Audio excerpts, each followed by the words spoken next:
ইরানের পারমাণবিক কেন্দ্রগুলোর বিরুদ্ধে কি আবারও আগ্রাসন ছড়ানোর পায়তারা করছেন ইসরায়েলের প্রধানমন্ত্রী বেনিয়ামিন নেতানিয়াহু? তবে কি আবারও যুদ্ধে জড়াচ্ছে ইরান ও ইসরায়েল? কারণ নেতানিয়াহুর দাবি, ইরানের কাছে থাকা সমৃদ্ধ ইউরেনিয়ামগুলোকে ধ্বংস না করা পর্যন্ত দেশটির বিরুদ্ধে যুদ্ধ চালিয়ে যাবে ইহুদিবাদীরা। যদিও সম্ভাব্য যুদ্ধে ইহুদিবাদীদের বিরুদ্ধে পাল্টা প্রতিরোধ বলয় গড়ে তুলতে এরই মাঝে মিসাইলের বহরকে প্রস্তুত করে ফেলেছে ইরান। প্রশ্ন হলো, সম্ভাব্য এই যুদ্ধের জন্য কতগুলো মিসাইল প্রস্তুত রেখেছে তেহরান? গত 15 মাসে ইরানের বিরুদ্ধে হামলা না চালালে পারমাণবিক অস্ত্র তৈরি করে ফেলত দেশটি। সম্প্রতি এমন বিদ্বেষপূর্ণ মন্তব্যই করেছিলেন ইসরায়েলের আগ্রাসী শাসক। যদিও সাম্প্রতিক যুদ্ধেই ইহুদিবাদীদের রীতিমতো নাকানি চুবানি খাইয়েছে ইরান, তবুও হয়তো উচিত শিক্ষা হয়নি যুক্তরাষ্ট্র ও ইসরায়েলের।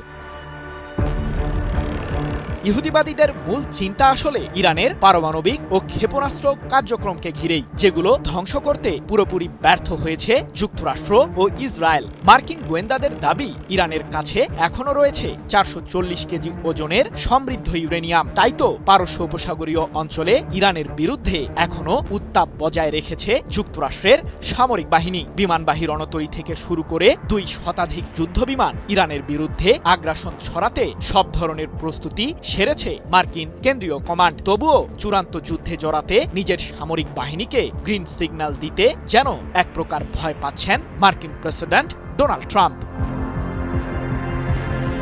তবে এ যাত্রায় অবশ্য এগিয়ে আছেন নেতানিয়াহু। ইরানের বিরুদ্ধে যুদ্ধ এখনো শেষ হয়নি এমন আগ্রাসী মন্তব্য করে ইসরায়েলের প্রধানমন্ত্রী বলেছেন, ইরানের কাছে এখনো সমৃদ্ধ ইউরেনিয়াম রয়েছে, যা দিয়ে পারমাণবিক অস্ত্র তৈরি করা সম্ভব। সেগুলো আমাদেরকেই বের করে আনতে হবে। এছাড়াও মধ্যপ্রাচ্যে ইরানের অসংখ্য প্রক্সি গোষ্ঠী রয়েছে, যাদের নির্মূল করা আমাদের দায়িত্ব। 11 মে এক প্রতিবেদনে বিষয়টি নিশ্চিত করেছে ইসরায়েল ভিত্তিক সংবাদ মাধ্যম দ্য জেরুজালেম পোস্ট।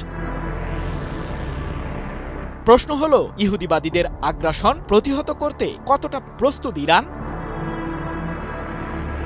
ইরানের ক্ষেপণাস্ত্র ও পারমাণবিক কার্যক্রমকে ঘিরে বহুদিন ধরেই নানান ধরনের ষড়যন্ত্র চালিয়ে আসছে যুক্তরাষ্ট্র ও ইসরায়েল। এমনকি সাম্প্রতিক যুদ্ধেও ইরানের এসব কেন্দ্রে বিমান হামলা চালায় ইহুদিবাদীরা। তবে যুক্তরাষ্ট্র ও ইসরায়েলের নতুন যে কোনো আগ্রাসন মোকাবিলায় যে সর্বদা প্রস্তুত আছে ইরানের সামরিক বাহিনী, সে বার্তাই দিয়েছেন দেশটির নৌবাহিনীর কমান্ডার রিয়ার অ্যাডমিরাল শাহরাম ইরানি। এ প্রসঙ্গে সম্প্রতি তিনি বলেছেন, খুব শীঘ্রই আমাদের এমন একটি অস্ত্র শত্রুদের ঘায়েল করবে যাকে ঘিরে তারা গভীরভাবেই ভয় পায়, আর সেই অস্ত্রটি তাদের পাশেই মোতায়েন রয়েছে। এদিকে ইহুদিবাদীদের মনে ভয়ের মাত্রা বাড়িয়ে তুলতে নিজেদের মিসাইল ও আত্মঘাতী ড্রোনের বহরকে ঘিরে নতুন তথ্য দিয়েছেন ইরানের সর্বোচ্চ প্রতিরক্ষা বাহিনী IRGCর অ্যারোস্পেস ফোর্সের কমান্ডার ব্রিগেডিয়ার জেনারেল মাজিদ মুসাভি, যার জন্য হয়তো মোটেও প্রস্তুত ছিলেন না মার্কিন প্রেসিডেন্ট ট্রাম্প। যুক্তরাষ্ট্রের সামরিক ঘাঁটিগুলোকে আবারও টার্গেট করেছে ইরান, এমনটি জানিয়ে মাজিদ মুসাভি বলেছেন, আমাদের ক্ষেপণাস্ত্র ও আত্মঘাতী ড্রোনের বহর শত্রুর সামরিক স্থাপনাগুলোকে নিশানায় রেখেছে। সরকারের উচ্চমহলের নির্দেশনা পাওয়া মাত্রই এসব মারণাস্ত্র ছুটবে ইহুদিবাদীদের ধ্বংস করতে।